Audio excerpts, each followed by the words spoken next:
Hello, my friend. I'm so excited to dive into this week's podcast episode for you on July's astrology, as well as this week's astrology.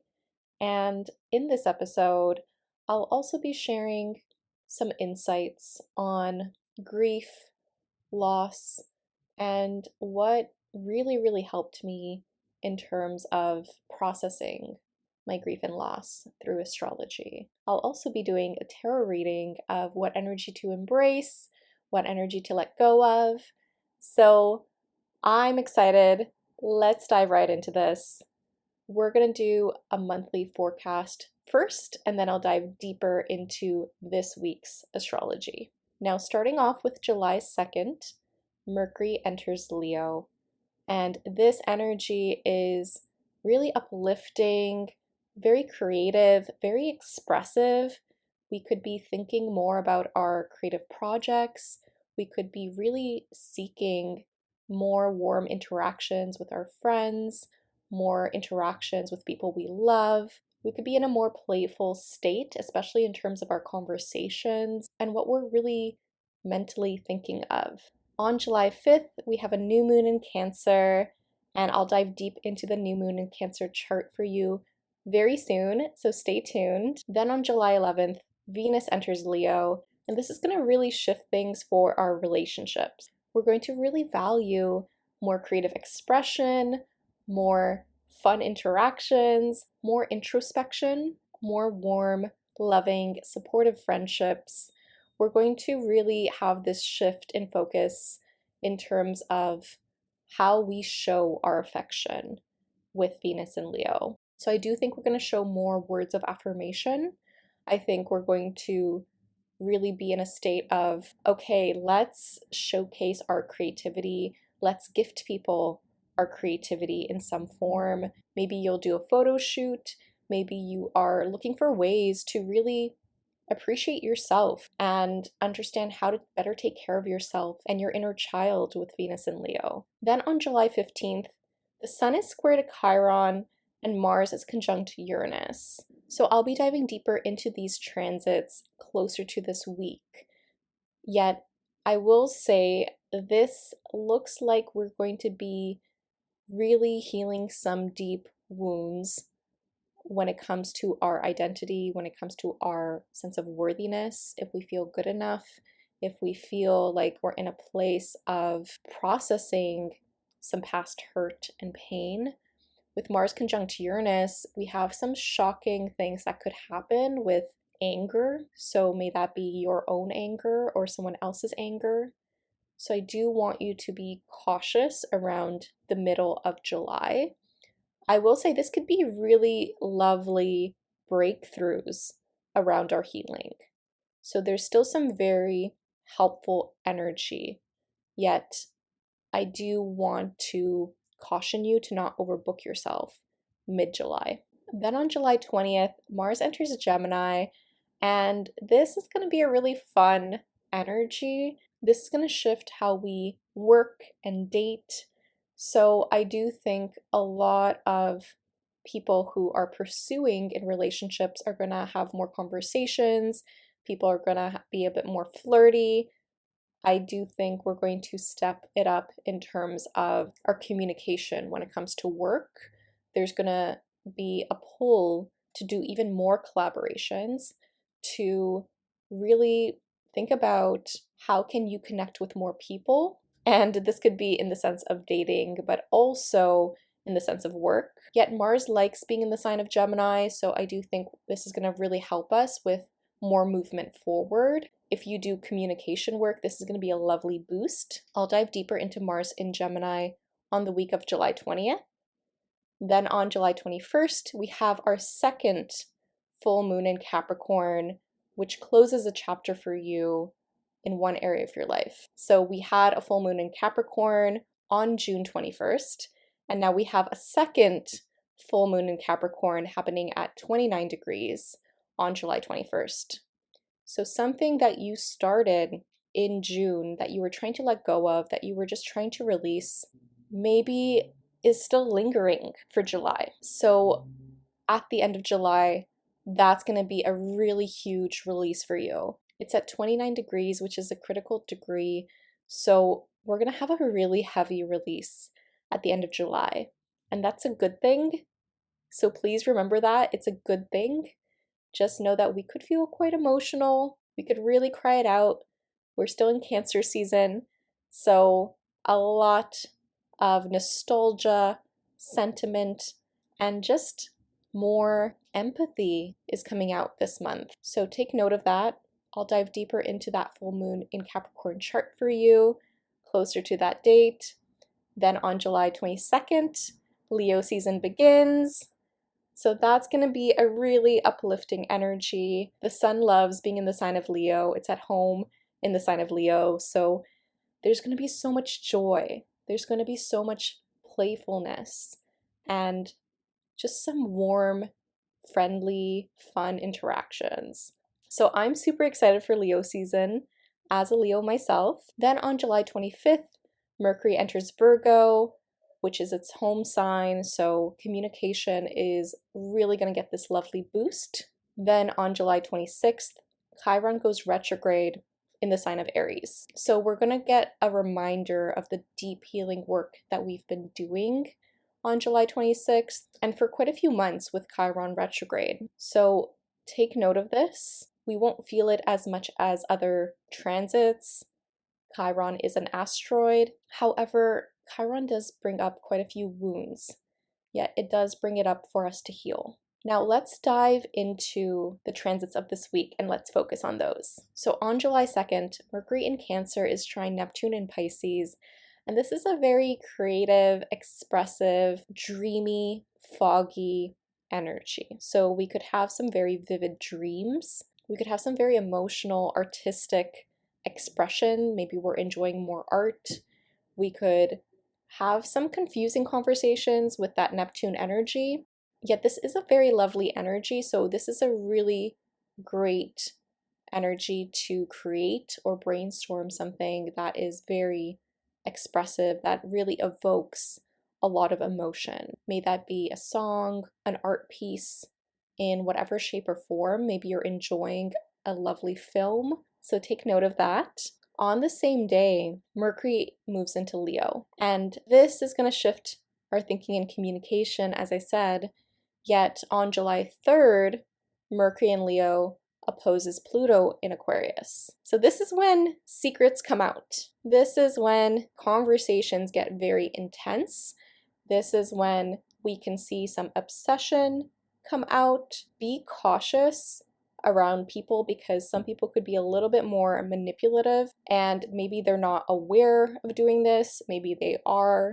You will start to understand people's motives a bit more clearly with Mercury in Leo opposing Pluto in Aquarius. Now, this could also look like gaslighting. I honestly would say to save conversations for another date if you have the option to. However, if you want to use this energy to your benefit, this is a great energy to focus on something really specifically. If you want deep investigative focus, this is a great energy for that. So keep this in mind. There is always a lovely way to use more intense astrology. It's just about your perspective. Now, going back to July 2nd, the sun in Cancer is square the North Node in Aries. So for the first week of July, you could be assessing your true desires when it comes to family and home, what that looks like for you. Are you feeling aligned in terms of what makes you fulfilled? Are you doing the things that make you feel fulfilled? Are you taking time for yourself to see how to nurture yourself and take care of yourself so that you can remind yourself that you're worthy? This is being highlighted for us. Now, I do want to focus on the new moon in Cancer chart for you just a bit. I'll be giving your new moon in Cancer horoscopes very, very soon, so stay tuned for those. You can also go back to your Cancer season horoscopes if you can't wait. Now, this new moon in Cancer is happening on July 5th at 6:57 p.m. Eastern Standard Time, and it's happening at 14 degrees of Cancer. So I'm loving this new moon in Cancer energy. I think it's very supportive. I think it's very nourishing. The moon loves being in the sign of Cancer. It's at home in Cancer, meaning that it's just very comfortable here. However, we could feel a bit more emotional. We could feel very intuitive. This is a new beginning for you in one area of your life. Now, this new moon is in a sextile to Mars in Taurus. So there is this energy where you're feeling very motivated about the work you're doing or the steps you're taking. And this is very supportive, especially work when it comes to our routines, our schedules, how we're dealing with money, how we are dealing with our environment. There's this very supportive aspect to this. With a new moon in Cancer, collectively, we're trying to really think about what kind of home and family life do we want to create for ourselves? What does that look like for us? What family patterns are you breaking? What family relationships are you starting? What family traditions do you want to start? What do you want home to feel like? This is going to be a very powerful new moon in Cancer to reflect on these. Now, the hardest part of this new moon in Cancer is Venus is in Cancer in a square to Chiron in Aries. So there could be something that comes up with our finances or our relationships that opens up a deep wound for us in terms of our sense of worthiness, in terms of our desires of what we want. And we're trying to move forward from this. We're getting more support from other aspects of our life, such as through friendships and family, yet it's coming up for us to heal. So you could be really assessing, okay, why does this still hurt? I thought I healed this. I need to go back to this. And this could be a time when you're reflecting on, okay, am I spending my money on the things I actually value? If you say you value introspection, are you spending time on introspection? Are you spending money on introspection? If you say you value yourself, are you spending time on cultivating that relationship to yourself? So these questions can come up right now. Venus is also in a very lovely trine to Saturn in Pisces, and this is super supportive. This is really helping us with our long-term vision, our long-term goals, especially when it comes to our emotional sense of safety, security, family, what home looks like to us. So this is kind of giving us this stable foundation, which makes this new moon a very lovely new moon to manifest with. And if you want to do a manifestation ritual, you can come join me and the Moon Sign Creative Community for a new moon in Cancer event, where I'll be leading the community through a manifestation ritual to call in what you really desire. And this one's really powerful with this aspect to Saturn. This is going to really help us with what we want long term. When we have a practice to manifest and also a practice to release and let go of stuck energy, that's when we feel most in flow. That's when we get to attract better things into our life. May that be a relationship, may that be a new career, may that be a new apartment, may that be a new friendship. Whatever you are desiring, having that practice for yourself can really help you see what's possible for you. And this is why I love doing new moon rituals. They're so much fun. And with the Moon Sign Creative Community, I honestly have one of the best communities out there. I feel so blessed because when we come together for new moons and full moons, we get to see how everyone's story unfolds. We get to see how this new moon is impacting your chart specifically, but also how to best use this energy to your advantage. The rituals are so much fun and everyone is so sweet, so kind, so empathetic. I'll leave a link if you feel called to join us, if you want to manifest with us. Yeah, this is going to be a really lovely, powerful new moon for you, friend. I'm so excited for you. Another thing I want to point out in this new moon in Cancer chart is Mars is sextile to Saturn. So the actions we're taking, the steps we're taking are very, very supportive of our long-term vision and our long-term goals and the systems and structures that we need to create. So there is this lovely supportive energy. And what's also happening is Jupiter in Gemini is in this trine to the South Node in Libra and a sextile to the North Node in Aries for us. So partnerships right now for you are going to be really, really important.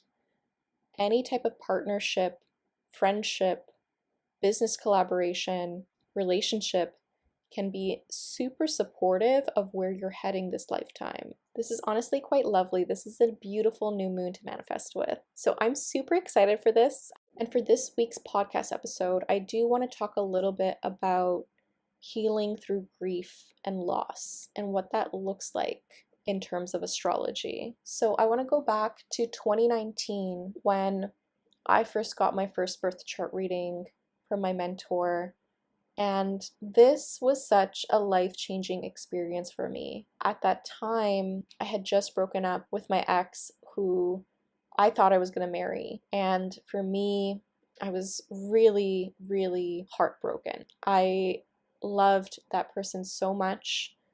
I really, really thought he was my person. So when I got this birth chart reading done, I thought that would be the main focus of the reading. However, we dug deeper and it was a conversation around my father. And for me, it was such a validating, eye-opening experience because I got to see the connection I had with my father in my birth chart, and things started to make sense to me. Our family patterns are written in our birth charts. And for myself, I have a Cancer moon. I am super emotional. I am super intuitive. And my father was a Cancer sun. He passed away when I was 11, and his death really altered the state of my life. I fell into a deep depression after his death, and I just didn't feel like myself. I did not feel like who I once was. I completely changed as a person, and it took me years of therapy, years of different healing modalities, years of me researching grief and loss. I did my undergrad thesis on my dad's death. I did my master's thesis on death and mourning, and it really helped me because I was just seeking meaning. I was just seeking, okay, why did this happen to me? Why did I have to experience this? I just wanted an answer. And the feeling of not being able to connect to someone you loved so much is honestly such a painful thing to consider. My dad was my biggest cheerleader. He was the most important person in my life. He saw me for who I was. He loved me for who I was. And, you know, I still have my mom, and I'm so grateful I still have my mom. Yet she doesn't know who I am. She still loves me, and I love her so deeply. She is one of the most important people in my life, yet she doesn't see me.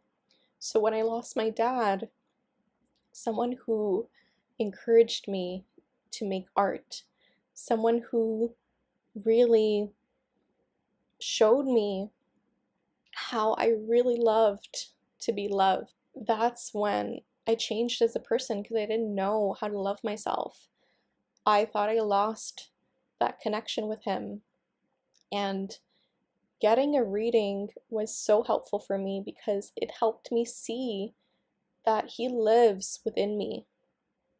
And we already know this, yes, but seeing that visual representation, having a conversation about this with someone who may not know your full story, the amount of healing it could bring was so beneficial to me because it showed me that I wasn't crazy, and that was really validating. It showed me that there's a deeper reason, there's a deeper meaning behind this. There's a deeper reason why I have to keep speaking out about how I'm healing through loss and grief. And I will say this is the happiest I've ever been in my life. This is honestly the best place in my life that I've ever been. It took years of healing work, and every small step got me there. I've gotten dozens and dozens of readings from other astrologers. I've mentored with multiple mentors. I've taken multiple courses. I've done different healing modalities. And it all brings you back to yourself. So for me, when I started to see my connection to my dad in my birth chart, where I saw we had this powerful connection, I saw those family patterns. Something you can look at is also your Saturn sign if you're looking at your father, because Saturn represents authority. It usually represents the father. Sometimes it represents who raised you and who gave you discipline. If you were given discipline based on the sign and if it's retrograde or not. What also was interesting when looking at my father's birth chart, which I highly recommend doing if you've lost someone in your life, to look at their birth chart, even if you don't know their exact time of birth, to look at different placements in their chart and how it relates to your own, because that helps you see that connection that you still have with them. And for my father, I started to see, okay, he's a Sagittarius moon. And for myself, I've only dated Sagittarius moon men in serious relationships. And there's a reason why those relationships didn't work out, based on family patterns, based on the lessons I'm learning this lifetime, based on what past hurt and pain of being abandoned or feeling abandoned, and why those wounds keep coming up for me to heal. I'm in a much better place because I'm so aware of them now. I'm in a much better place to choose a partner now because I can see the pattern in my birth chart. I can see what would feel like a good match for me, what would be a healthy relationship for me, to not get stuck into a codependent relationship like I've had in the past, even though I loved those partners. Yet they weren't for my highest good. When you start to see the patterns of what feels like a relationship for your highest good, are you in a relationship with someone who makes you feel like you can be yourself, that makes you feel like you can be the highest version of yourself, your favorite version of yourself? These are some important questions to ask yourself. And I wanted to share this story because not enough people talk about grief and loss. Not enough people talk about how difficult it is to move through life and to still heal, because healing is a practice and you have to know the tools that will help you through things. Healing is not a one-time thing. You don't just magically heal after one session with someone. You don't just magically heal after one thing. It's a practice. And astrology is that practice for me. That's just one of my many tools that I love helping people with, that I love supporting people with. And if you want to dive deeper into learning astrology, to have it as a tool for yourself, to have it as a tool to understand the transits that are happening for you, to understand your relationships better, to understand how you can better show up for yourself, you can check out my newest course, Shining as Your Authentic Self, From Misunderstood to Seen. This is an astrology foundations course for you if you want to get that stable foundation of using astrology to your benefit. I also have a few spots available for birth chart readings, which I'm super excited for July and August. If you've wanted a private session with me, this is your chance, because I won't have readings for September, but this is a really great opportunity for me to show you what I see in your birth chart and to have a conversation about your chart if anything has been weighing you down, if you've been curious about how can I better show up for myself, what relationships are good for me, when does dating get better, what are my strengths at work, what career is best for me, how can I make more money in my job. There's so many questions we can explore. What is my relationship to my family? What family patterns am I learning? How can I best show up for myself? If any of these are questions you want to explore, I'll leave a link to my birth chart readings down below. I already have a few people booking, so I'm super, super excited to read birth charts. And let's get into your tarot reading for July, friend. So the first card out is the Ten of Cups. I love seeing this card. I really think July's astrology is going to be really soothing for us. I think we're going to feel a lot in July. And this card is really showing you that in July, you're going to get some really big perspective shifts on what feels good for your future. What do you actually want for your future? Does it actually look like the picket fence family life that you first thought you wanted? Or is it a different perspective of what feels good for you in terms of your family? What feels good for you in terms of your home life? There's some deep joy with this card. So I think we're going to experience some really lovely energy in July. And this is showing you what's possible. I think you're going to have an event in July that really opens your mind to how much joy you could actually feel, to how fulfilled you could actually feel. The next card out is the Ten of Wands reverse. So we're going to do some deep purging in July. We're going to do some deep healing work in July.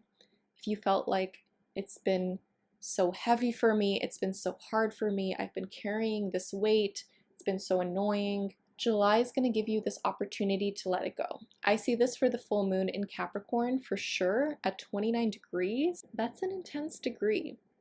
There's a lot of purging that's going to happen. And with a Chiron retrograde too, this makes so much sense.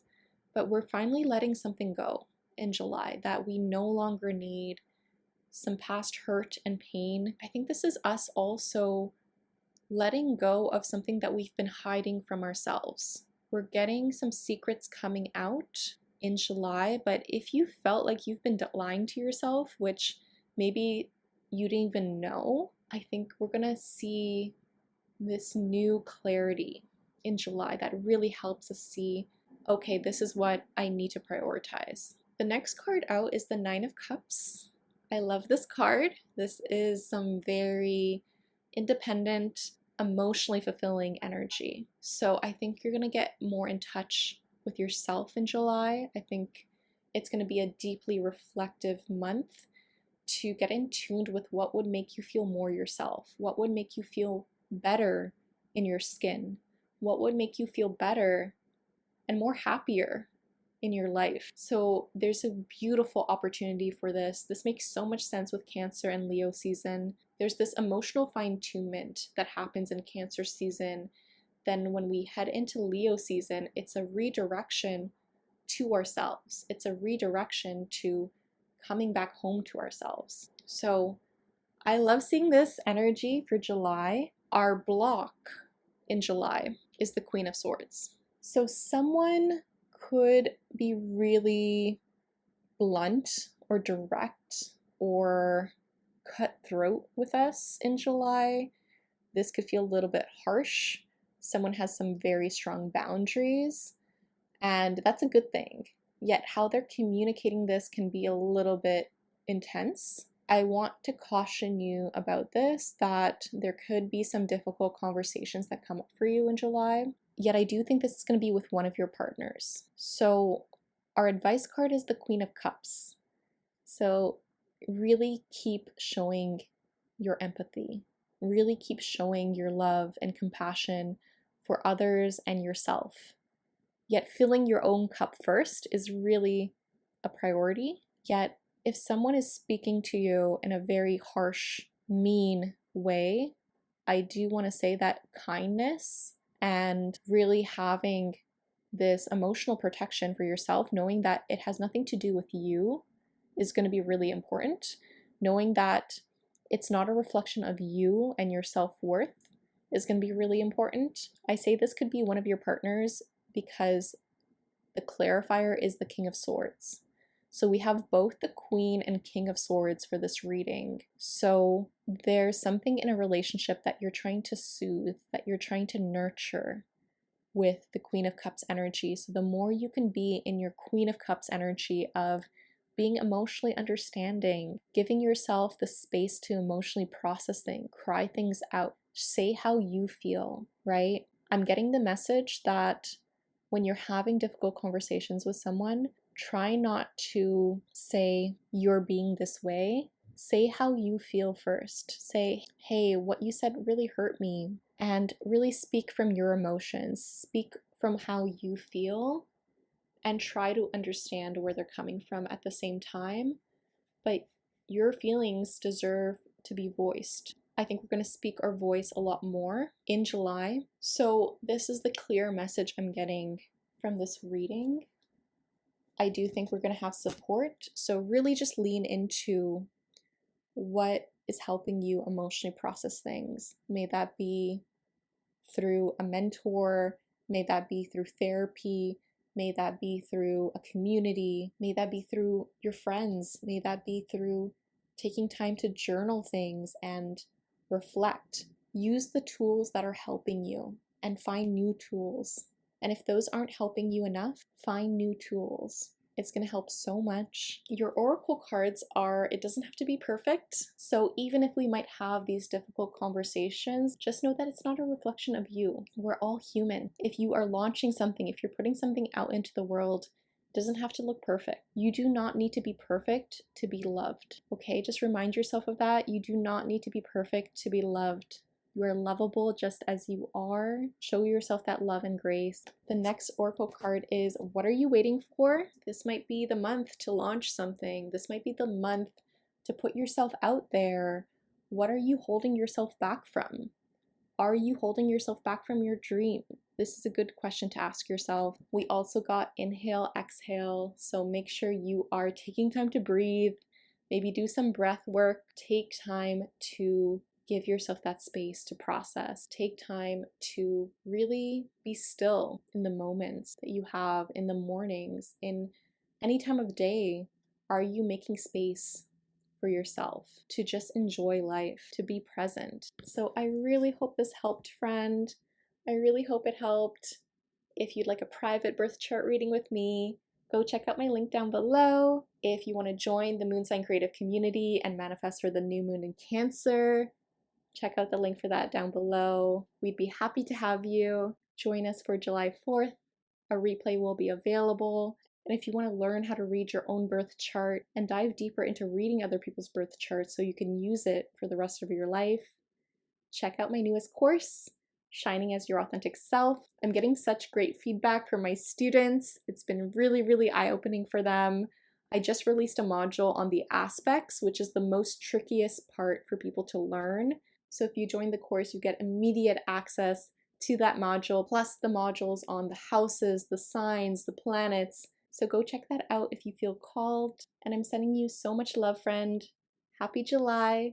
Thank you for being here. Take care.